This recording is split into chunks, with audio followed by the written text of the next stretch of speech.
Assalamu ala Rasulillah wa ala alihi wa sahbihi wa man walah, amma ba'du. Alhamdulillah, semua alhamdulillah dapat juga kita ziarah Al-Imam Ismail bin Yahya Al-Muzani, iaitu antara ulama yang paling banyak jasanya, namun kita kadang-kadang kita tak perasan.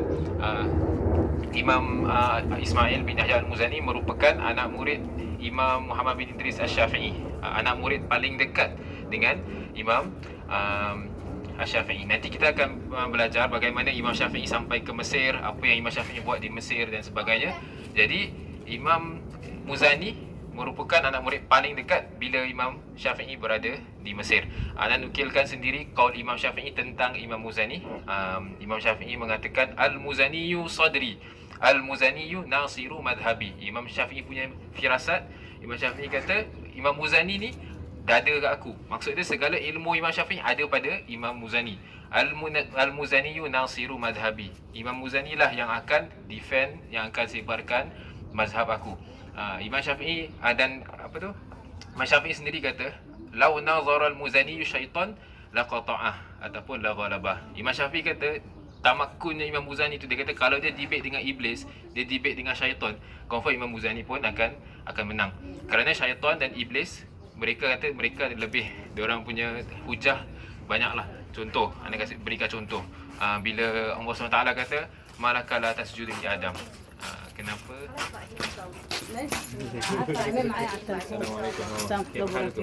هلا عامل ايه؟ Zaman masih اخبار ما اتصلتش على محسن ليه؟ channel nak bayar tu. ماشي الساعة ها؟ ماشي Malaysia apa ما يجراش حاجة عشان لما محسن برضه لسه معايا دلوقتي تاخد معايا على التليفون دلوقتي tu minum. Pakai tu mobil. انا محسن هكلمك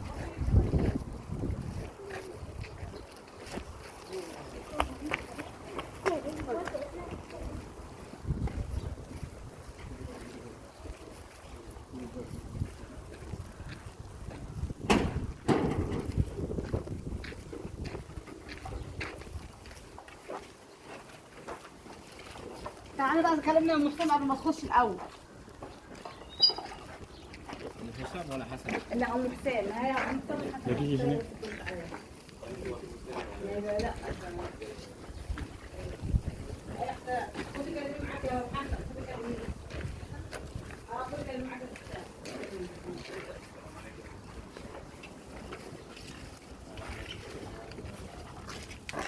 Alhamdulillah kita sambung di sisi Imam Al-Muzani. Seperti yang dikatakan tadi, Imam Syafi'i mengatakan lau nazara Muzani syaitan la ghalabahu. Maksud dia di sini kita tahu yang syaitan ni dia punya skill dalam debate sangat tinggi. Contoh, anda nukilkan dialog Imam Ibn Arabi dengan syaitan. Imam Ibn Arabi tanya, kenapa bila Allah Taala suruh kau sujud tapi kau tak nak sujud? Iblis jawab balik, aku tak nak langgar takdir Tuhan, kerana Tuhan dah takdirkan aku untuk tidak sujud dengan Adam. Macam mana kita nak jawab kan? Jadi Imam Ibn Arabi sendiri dah jawab dan sebagainya. Kalau nak tahu lebih lanjut dialog dia, kita boleh rujuk dekat kitab Taflisu Iblis. Taflisu Iblis adalah dialog antara Ibn Arabi dan juga Iblis, yang mana Ibn Arabi matikan hujah-hujah Iblis. Poin di sini nak sampaikan adalah Iblis tu, mereka kata kalau Iblis adalah ulama, beliau lah akan jadi sultan ulama. Para ulama cakap lah. Jadi Imam Syafi'i kata Al-Muzaniyu lau nazara syaitan la qata'ah. Tetapi Imam Muzani takkan jadi Imam Muzani yang kita kenal. Kita tak mau tengok Imam Muzani sahaja bila time dia dah jadi alim. Kita tengok Imam Muzani dulu bila dia student macam mana. Imam Muzani dia sendiri kata kuntu balidan. Dulu aku antara orang-orang yang kurang cerdik, yang faham, yang lambat nak faham. Dulu aku tengok majlis, orang semua pergi majlis Imam Syafi'i, aku pun tak faham kenapa semua orang asyik pergi ni. Dan tengok ramai orang berbondong-bondong pergi dekat Imam Syafi'i. Dulu dia tak faham kenapa orang pergi ni semua. Lepas tu satu hari terdetik dekat hati dia, why not aku give it a try. Aku try je, cuba. Sekali dia hadir, nampak muka Imam Syafi'i, kita tak baca Allah Taala yahdi man yasha. Kita kadang-kadang logik kita kata lain, tapi Allah Taala yang yaf'al ma yasha. Kita ingatkan by logik aku tak akan boleh jadi baik dan sebagainya. Tapi dengan satu majlis, nampak saja muka Imam Syafi'i, nur dia terpancar. Terus Imam Muzani terpikat, terus jadi anak murid paling dekat Imam Syafi'i, terus jadi ulama. Imam Syafi'i sendiri kata kanal Muzani balidan, dia dulu kurang cerdik, tapi tunqisuhu al-muwazabah. Dulu dia kurang cerdik, tapi kebodohannya tu dikurangkan dengan banyaknya murajaah, banyaknya muzakarah. Dinukilkan Imam Syafi'i bawa Imam Muzani sampai balik rumah, syarahkan Imam Muzani sampai dia faham. Ada masalah sampai 20 kali Imam Syafi'i explain, baru Imam Muzani faham. Jadi maksud kat situ, lagi banyak kesusahan, lagi banyak pain yang kita experience, dia punya kekuatan kita tu nanti kita akan keluar lagi kuat lah. Jadi end up Imam Muzani jadi antara ulama yang paling besar. Mengapa Imam Syafi'i kata Al-Muzani Sadri? Kalau kita tengok dalam mazhab Syafi'i, kita ada kitab yang paling besar, kita punya pokok adalah Kitabul Kitab Al-Um oleh Imam Syafi'i. Semua intipati Kitab Al-Um ada dalam satu kitab nama dia Mukhtasar Al-Muzani. Mukhtasar Al-Muzani, Imam Muzani himpunkan semua ilmu Imam Syafi'i dalam kitab Mukhtasar Al-Muzani. Daripada Mukhtasar Al-Muzani lah keluar kitab Nihayatul Matlab Imam Al-Juwaini, keluar kitab Hawi lil Mawardi, keluar kitab-kitab lain. Daripada Imam Juwaini punya Nihayatul Matlab, keluarlah kitab Wajiz, kitab Basit oleh Imam Ghazali. Kemudian datang Imam Rafi'i, tulis kitab Al-Muharrar, Asy-Syarhul Kabir. Kemudian datang Imam Nawawi, tulis kitab Minhajul Talibin, Rawdatul Talibin dan sebagainya. Baru keluar yang kitab-kitab yang lain. Jadi apa yang kita belajar hari ini semuanya balik kepada kitab Imam Muzani, Al-Mukhtasar Al-Muzani. Jadi itu banyaklah sebenarnya kalau kita nak cerita tentang Imam Muzani, banyak sangat. Macam underrated lah kerana banyak kita tak kenal Imam Muzani siapa, tapi semoga daripada sini kita tahulah asal usul kita. Ana akhiri dengan habit ataupun kebiasaan Imam Muzani. Imam Muzani dia tahu, dia kata hatinya keras, aku nak lembutkan hati aku, habit aku selalu mandikan jenazah orang. Jadi aku memang ada habit pergi kat masjid, kalau ada orang meninggal, aku akan mandikan jenazah.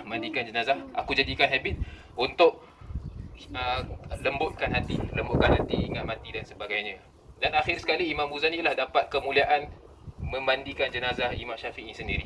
Jadi gurunya sendiri Imam Muzani dapat memandikan. Diimamkan oleh Al-Imam Al-Buaiti, dimakmumkan oleh Sayyidatina Nafisah. Jadi ini semua pada cerita kewafatan Imam Syafi'i. Kita berdoa semoga Allah SWT berikan tempias walau sedikit daripada Al-Imam Ismail bin Yahya Al-Muzani ala hadhihi niyyah wa kulli niyatin salihah. Al-Fatihah. A'udzubillahi minasyaitonir rajim. Bismillahirrahmanirrahim.